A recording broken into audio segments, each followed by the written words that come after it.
Ciao a tutti ragazzi, bentrovati. Scusate se non mi sono fatto vivo nelle ultime settimane, di mercoledì intendo, ma ho fortunatamente da fare, nel senso, vista la situazione e la condizione di questo periodo, insomma, sono un po' impegnato con delle produzioni, delle cose, quindi ho fatto un po' fatica a rispettare questo appuntamento del mercoledì. Oggi ho trovato un momento per fare una riflessione. In questi giorni mi è capitato spesso di vedere dei video riguardo cloni Hammond e cose del genere. Allora mi è venuto in mente un pensiero. Proprio riguardo il suono dell'Hammond che oggi possiamo ottenere dalle tastiere e in generale l'approccio che si ha con il suono dell'Hammond. L'idea era quella di mettere questo discorso dell'Hammond anche all'interno di quello di cui stiamo parlando ormai da tempo in questi video, cioè quello di avere un linguaggio personale, di avere un proprio approccio a qualsiasi cosa che vada dall'improvvisazione al suono e tutto il resto, per fare in modo che il nostro gusto diventi il nostro linguaggio e di conseguenza sia riconoscibile e accontenti sia noi che molto spesso anche chi ci ascolta, perché c'è della sincerità, dell'onestà in quello che stiamo facendo, no? Nel bene e nel male, insomma. Io vorrei partire da questo presupposto. Secondo me la cosa migliore da fare è, se si può, una volta nella vita, provare un Hammond vero. Quando io ho provato un Hammond vero ero un ragazzino e mi ricordo che per la prima volta ho capito la profondità di quello ho capito cosa voleva dire, che cos'era, e quindi, avendo provato un Hammond vero, che chiaramente un Hammond vero vuol dire mille cose, ma diciamo un Hammond reale, o un C3 o un B3 dentro un Leslie, un 122, quello che è, insomma, una situazione, diciamo così, tradizionale, per capirne il senso, per capire perché è uno strumento così importante e così famoso. Perché oggi abbiamo la fortuna di poter riproporre alcune di questi dettagli, alcune di queste piccole cose che sono musicali e incredibili, secondo me. Nel senso, se noi partiamo da zero con un Hammond, togliamo anche proprio la simulazione del Leslie, in questo caso io sto usando chiaramente una Nord Stage 2, quindi una generazione vecchia, se vogliamo, di clone, ma che a me piace molto, perché funziona in generale dentro il mix e queste cose qua. Allora, nel senso, io ho già fatto varie volte dei video riguardo l'Hammond, anche se non sono un hammondista, come diciamo in Italia, nel senso che non sono un musicista che lo suona come andrebbe suonato nella tradizione, ecco. Diciamo che lo utilizzo meglio che posso e ci faccio un po' quello che mi viene spontaneo farci, che nel mio piccolo è venuto fuori ascoltando i grandi, insomma, ecco. Quindi da Jimmy Smith all'inizio, Shirley Scott, questi personaggi che mio padre aveva dei dischi di questi personaggi a casa e io li ascoltavo, fino ad arrivare poi al rock e a tutto il resto. Se noi analizziamo l'Hammond da solo, così da zero, senza niente, abbiamo i drawbars. Queste sono cose che sapete tutti, sono le armoniche che compongono un suono e che vengono riprodotte.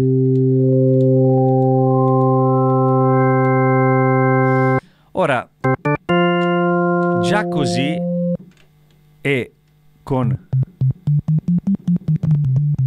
key click, che è dato, che è un errore, diciamo, elettrico, che è dato dal rumore dei contatti, praticamente, già possiamo avere questo. Questo è semplicemente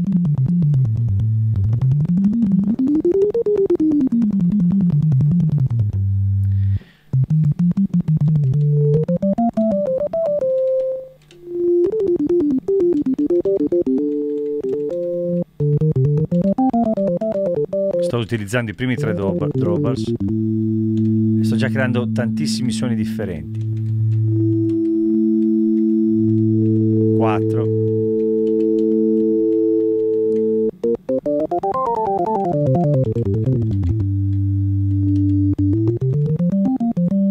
ora quello che intendo dire è che già così se io dovessi utilizzare questo settaggio di Dropbass senza percussioni, senza chorus, senza vibrato, senza niente, e andassi in un amplificatore per chitarra,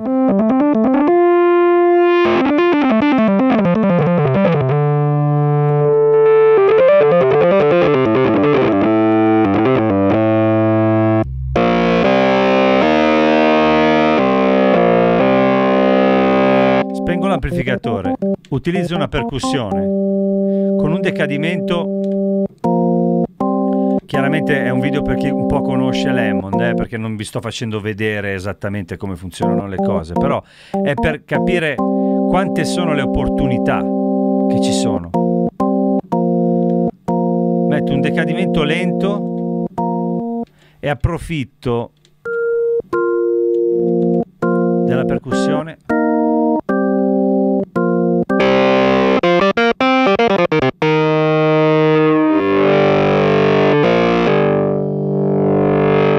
Volume.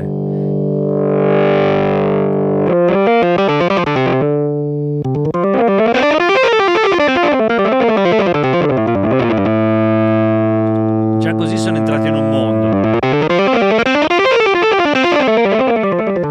Sto usando i Dropbass a piacimento, diciamo.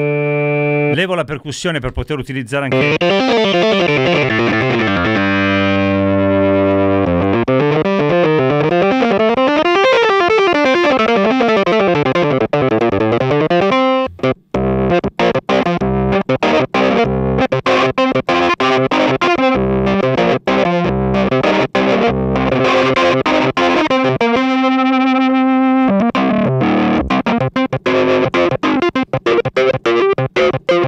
Chiaramente questo comportamento non è identico a quello di un vero Hammond dentro un amplificatore, ecco, però già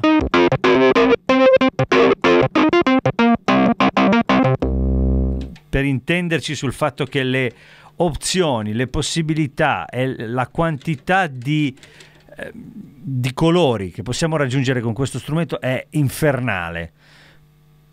Con le tastiere, io sto parlando di quello che abbiamo oggi a disposizione, le tastiere che abbiamo oggi a disposizione e con le quali possiamo così cercare di ricreare quello che si faceva una volta in studio, sperimentando con l'Hammond vero, con gli amplificatori, e poi con Leslie, che fa una differenza abissale nel momento in cui, anche senza il chorus, ecco, questa è una simulazione, chiaramente. C'è anche la simulazione della saturazione naturale. Però anche qui, già solamente senza chorus e senza percussione,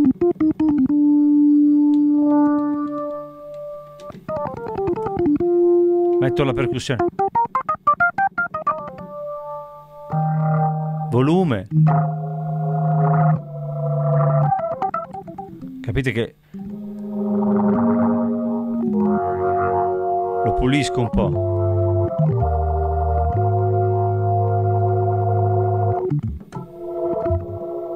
Riutilizzo lo split. Posso andare da questo facilmente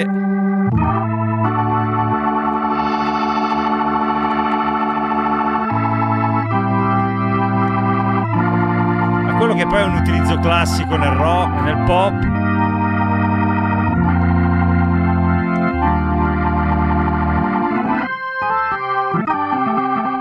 Chorus,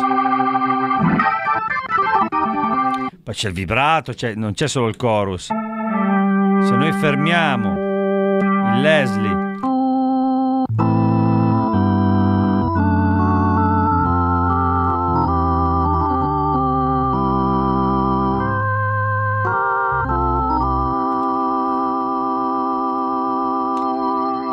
ricomincio a far girare il rotore e la tromba.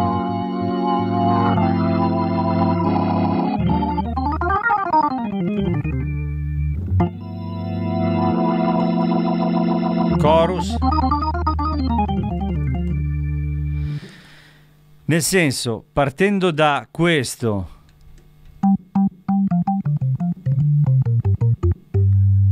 che già è un suono meraviglioso, si può andare dovunque.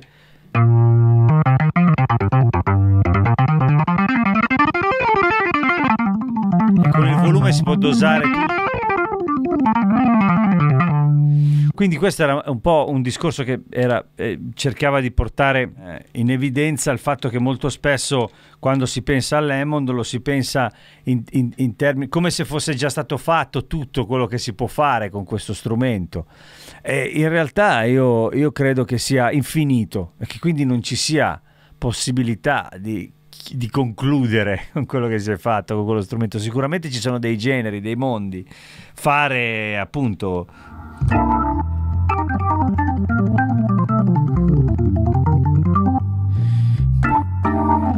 questo oppure fare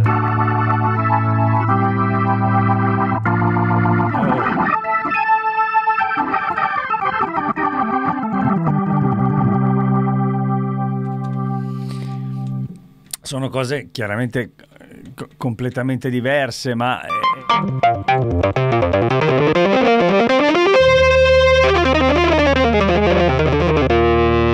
queste cose chiaramente si tratta di passare tanto tempo a sperimentare con questo strumento, perché è veramente tantissima l'opportunità che c'è dietro questo strumento qui, è molto più ampio, è molto più vasto di qualsiasi altro probabilmente strumento musicale, diciamo di quel periodo, chiaramente, perché poi con l'avvento dei sintetizzatori la cosa si è evoluta in modo imprecisato.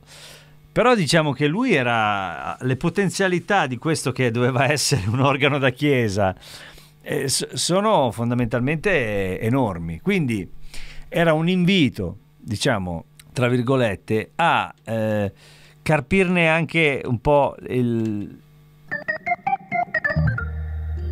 piccole finezze, diciamo, ecco.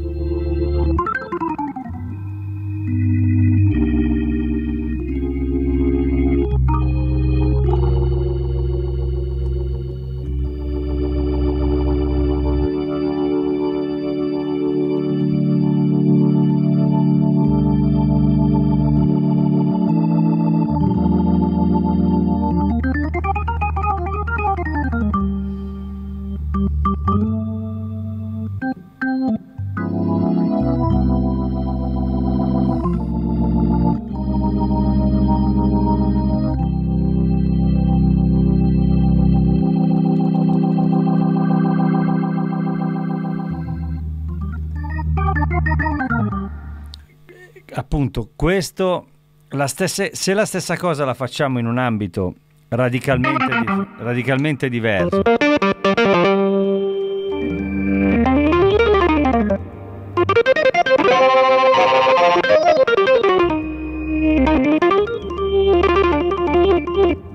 e chiaramente si può applicare anche tutto il resto dell'effettistica.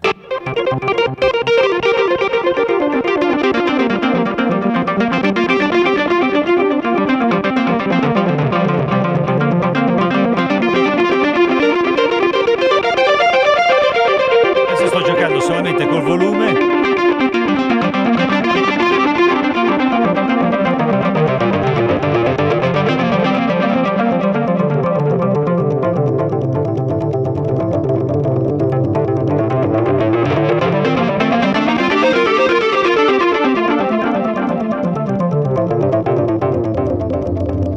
Quindi anche questi mondi così un po' diversi.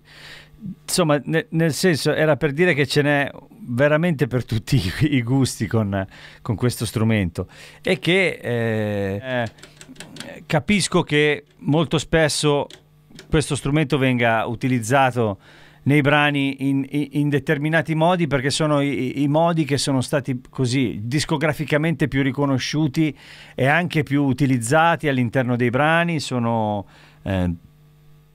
un classico, ecco, mettiamola così. Però non so come dire, quando si accompagna una canzone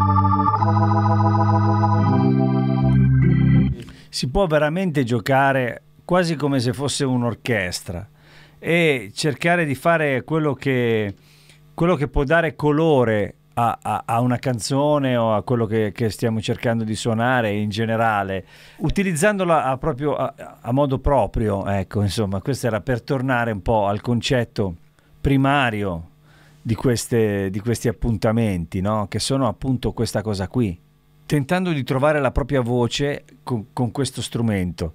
Oggi con i cloni ci è permesso, perché abbiamo a disposizione un suono molto simile a quello vero.